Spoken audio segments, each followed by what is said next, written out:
Can't Wait for Christmas is a proud member of the Christmas Podcast Network.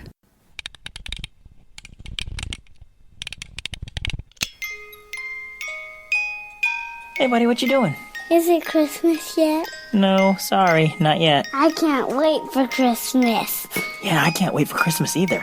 In fact, let's celebrate now.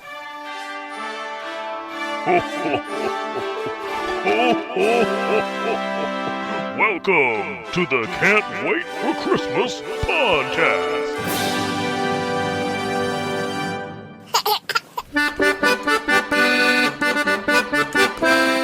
Welcome, you believers, to this special bonus Christmas Eve edition of the Can't Wait for Christmas podcast. The podcast all about Christmas history, Christmas traditions, Christmas media, and everything else Christmas. I'm your host and guy who's super happy there's only 2 more sleeps till Christmas, Tim Babb. Well, it's almost here. It's almost Christmas. Now, I don't know if folks outside of America feel this, but when Thanksgiving is late in November, Christmas really comes quick. Which is good on one hand, because, I want Christmas to get here quick, but on the other hand, I kind of feel rushed because Christmas prep is squished between that tiny narrow window between Thanksgiving and Christmas, and there's a whole bunch I haven't done. And speaking of things I haven't done, let's move to the first of 2 segments that I've been neglecting this year, Santa Babb's Mailbag. Santa Babb, he is gonna read some emails from you, or tweets, or Facebook messages too. Santa Babb, he is opening up his mailbag tonight. I think I've only done this once this year, but you folks are good enough to A, listen, and then B, leave comments on the website, and I've been quite lax in responding to them. So, like a student trying to cram in makeup work before the end of the semester, I'm gonna dive into several of these comments before the end of the year. Let's start with this first one from 2 episodes ago when we talked about the Macy's Thanksgiving Day Parade. One of the things we mentioned was about how a woman taking flying lessons tried to catch one of the balloons with her plane. The plane went into a dive and then she turned off the engines to avoid a fire when they crashed. So the instructor had to step in, restart the engines, and pull them out of the dive. This clearly struck a chord with listener Dave, who wrote, "I actually am a flight instructor, and with some students, the flying bit was a little too close to the truth. Thanks, Tim."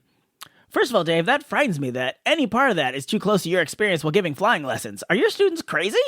Second of all, I realized after that episode aired, I left out some even more crazy details. While the instructor was pulling out of the dive, the plane's door flew open and the student almost fell out. The instructor had to pull her back in while he was pulling up from the dive. Also, that story may make you think the student clearly wasn't cut out to be a pilot. Well, nope. Her name was Annette Gibson, and she went on to be a competitive air racer and the founder of the annual Annette Gibson All-Woman Air Race. Plus, she was close friends with Amelia Earhart. I don't know if there's been a movie about this lady's life story, but if there isn't, there should be. Hollywood, let's make one less sequel nobody asked for and one less live-action adaptation of an animated thing nobody asked for, and get to work on the Annette Gibson story. Also, thanks again, Dave, and good luck up there. Stay safe. Next, we move on to our October episode, where we had special guest Alonzo Duralde on to talk about the anniversary of White Christmas. This is clearly not only one of Alonzo's favorite Christmas films, but also Jeffrey, who wrote, "Merry Christmas, Tim. Just listen to your latest episode about White Christmas. I spent most of the interview saying, 'Now wait, how about, but isn't it true?' In other words, I loved it. White Christmas is my favorite Christmas movie, in a strong fight with the Muppet Christmas Carol, that I used to watch every Christmas Eve when Channel 8 would show it after the 10 o'clock news. I know you can't cover everything in one short interview, so I would like to share my favorite bits of trivia that weren't covered. Number 1. Dean Jagger, the old man, General Waverly, being put out to pasture, was 51 when the film was released, the same age as Bing Crosby, 6 months older, who came to his rescue. Number 2. Older sister Betty, Rosemary Clooney, was 26, as opposed to her younger sister Judy, Vera Ellen, who was 33. Number 3. The Inn is the same set used in Holiday Inn. Number 4. Between Fred Astaire and Danny Kaye, Donald O'Connor was scheduled to star opposite Bing, so he could do big dance numbers with Vera Ellen like they did the year before in Call Me Madam. He had to bow out due to a rare illness, and the script was reworked for a 3rd time. The role of the anonymous lead male dancer in Abraham, Choreography, and Mandy would have been O'Connor. Just for grins, I present the worst drinking game ever. Every time you see Judy's, Vera Ellen's, neck, take a drink. Nobody's getting tipsy in this game. Thank you, Jeffrey. As we've just heard, I can clearly not be trusted to not leave important facts out of my episodes, so thank you so much for picking up my slack and giving us those great extra tidbits about White Christmas. And sometimes I don't just leave something out, apparently I just flat out get it wrong, like in our episode about fruitcake, where I said it was generally a well-liked gift, but only made a turn to being a disliked gift in the 70s and 80s. Well, Rob has some evidence to challenge that timeline. He writes, fruitcake must have been reviled in the 1950s too, though, because there was a Christmas episode of The Donna Reed Show, which aired in the late 50s, early 60s, in which Donna was giving out wrapped gifts. The receivers said excitedly, "Oh!" And then she told them, "It's a fruitcake!" And then they unenthusiastically said, "Oh." Huh. Well, I guess fruitcake as a punchline started earlier than I thought. Maybe I'll have to do a fruitcake follow-up sometime in the future. Thanks, Rob.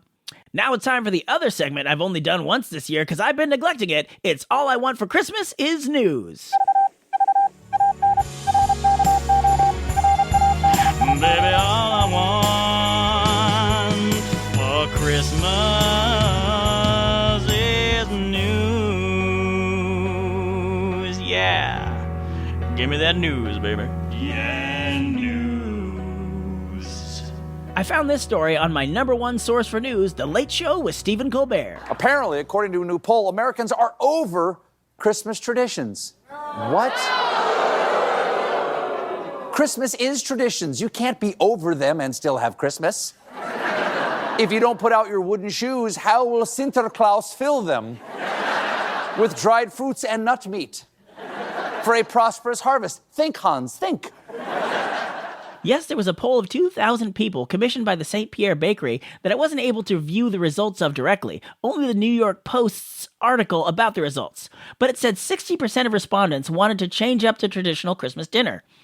And of that 60%, 44% would rather have pizza, 38% would rather have tacos, 34% Chinese food, and 33% would rather have a nice juicy burger. That's more than 100%. What's that, imaginary listener? Sounds kind of like Kermit the Frog? It's Carl, but 44, 38, 34, and 33 adds up to more than 100%. Well, maybe they could pick more than one option. Like I said, I couldn't see the actual poll results. Well, it seems odd that you're spending this long talking about this then. But get this, here are the top 5 traditions people want to replace the current ones with. Number 1, spend all day in pajamas rather than getting dressed up. Number 2, focus on quality time rather than elaborate decorations, gifts, or meals. Number 3, take a vacation. Number 4, have a themed Christmas like Tropical Christmas or Christmas in Pajamas. Or number 5, go on a quiet personal retreat. Wait, there are people who don't spend all day in their pajamas? I mean, you spend all day every day in your pajamas, so... Don't you hate on my lifestyle, Babb! Alright, fine, but listen to the top 5 traditions they want to get rid of. Number 1, sending Christmas cards. Number 2, ugly sweater parties. Number 3, gift giving. Number 4, Secret Santa gift exchanges. And number 5, listening to Christmas songs. Can you believe that? Christmas music? That's one of the most magical parts of the season. I guess these people won't be listening to our annual Imaginary Listener Sing-Along. Oh, nobody will be listening to that this year. What? Why not? Oh, the gang is about to leave. Leave? Where are they going? Oh, we got tickets to one of those sing-along screenings of Wicked, which is ironic if you think about it. Wait, hold on a second. Hey, you guys aren't going to leave before we sing our yearly Christmas sing-along, are you? Yeah, we are. These Christmas traditions are old-fashioned, and we're starting a new one. Come on, imaginary listener who sounds a bit like George Bailey. You don't mean that. Besides, why should we do a sing-along this year? You haven't used this in an episode since 2023 at least, huh? Well, I'm sorry about that, imaginary listener who sounds kind of like Mickey Mouse, but for trademark purposes is definitely not Mickey Mouse. You don't have to do that. Mickey Mouse is in the public domain now. Well, sort of, imaginary listener with asthma who sounds suspiciously like Darth Vader. The character is free of copyright, but Disney still owns a trademark on the name Mickey Mouse. I regret bringing it up. Come on, gang. Let's go to the movie theater so we have time to get snacks. Wait, hold on. You can't really be ready to give up on singing a Christmas song with me. I'm telling you, Boomer, it's time to let go of these old traditions and do something new. You realize I'm only like a couple years off from being a millennial, much less being a boomer, right? Face it, Babb, these traditions just don't hold the sway they once did. Well, I hope you're happy. I hope you're happy now. Wait, what's that music? Something has changed this Christmas. Something is not the same. You don't want to sing with us, and I really think that's quite a shame. Buddy the elf once told us the best way to spread Christmas cheer, it's singing loudly for everyone to hear. So don't be shy, just try some caroling. Lift your voice high and try some caroling and make a merry sound. So who asked for a Christmas-themed parody of Defying Gravity? I did. It's me. Oh, no. It's me. So if you need inspiration, look to Christmas history. So many carols out there, everyone can find a song to sing. From Rudolph's shiny red nose, to some kids' two front teeth, to Kelly Clarkson's classic Underneath the Tree. Don't ask me why, just try some caroling. Lift your voice high and try some caroling and spread good cheer around. Try Silent Night, or Jingle Bells, or Let It Snow, or Silver Bells, or Santa Claus Coming to Town. Christmas story, we're coming to town. So carol, fa la la la.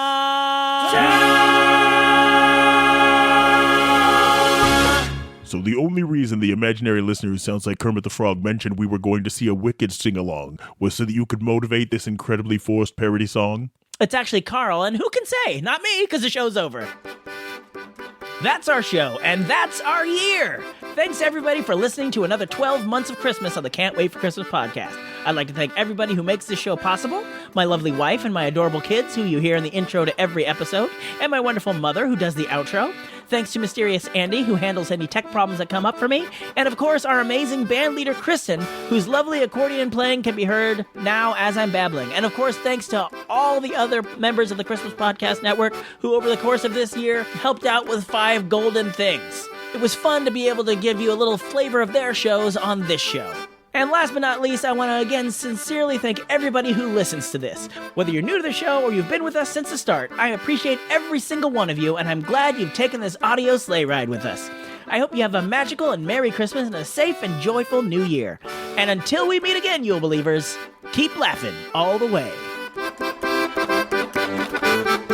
And that was Christmas 1983. Actually, Dad, it's 2024. Oh. Thank you for listening to another episode of the Can't Wait for Christmas podcast. If you like what you hear, please subscribe to us on Apple Podcasts, Spotify, Google Play, or wherever you get your podcasts. Remember, if you leave us a review on Apple Podcasts, aka iTunes, and email us about it at christmas@tancast.com, we'll send you a free Can't Wait for Christmas sticker. If you'd like to see the show notes or leave a comment on this or any other episodes, you can go to our official website, can'twaitforchristmaspod.com. While you're there, you'll find a link to our official Zazzle store, where you can grab customizable t-shirts, ornaments, stickers, and all sorts of other Christmas-themed items all year long. We'd love to connect with you on social media. On TikTok, Facebook, Instagram, and Threads, we are Can't Wait for Christmas Pod. And on the app formerly known as Twitter, we are @ChristmasPod. We Wish You a Merry Christmas was performed by the United States Marine Corps Band, and this amazing version of Jingle Bells on the accordion was performed by the wonderful and talented Christian Nowicki. All other music and sounds used in this episode are the properties of their individual copyright holders, and they are used for purposes of commentary and review. No infringement is intended. Okay, boys, did I forget anything? God bless us, everyone. Merry Christmas!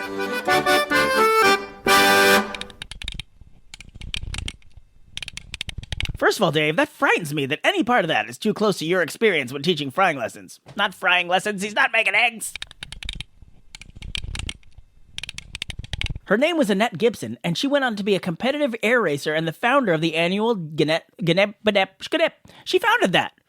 Did you know the Gnep was founded by her? Well, I bet you didn't. Well, now you do. Next, we move on to our October episode, where we had a special guest, Alonzo No, we had special guests, not a special guest. I mean, he was a special guest, but in terms of the sentence, that article is not necessary, because otherwise the rest of the sentence will sound awkward. Dean Jagger, the old man, General Waverly, being put out to pasture, was 51 when the... tripping over my tongue. He had to bow out due to a rare... You know why? Because it kind of sounds like doo-doo.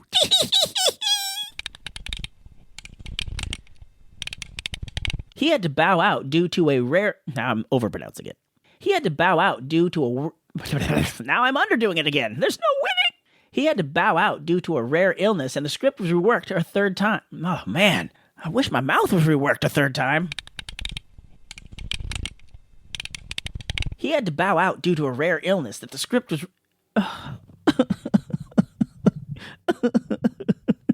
Jeffrey, you did such a good job leaving this comment, but I can't say any of it. My lips are revolting against me.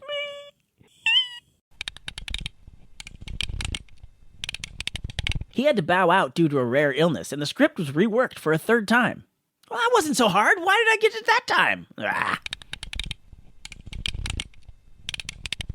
And now it's time for the other segment I've neglected. I've been neglecting learning how to talk. This is a rough one. 38% would rather have tacos, 34% Chinese food, and 33% would have their...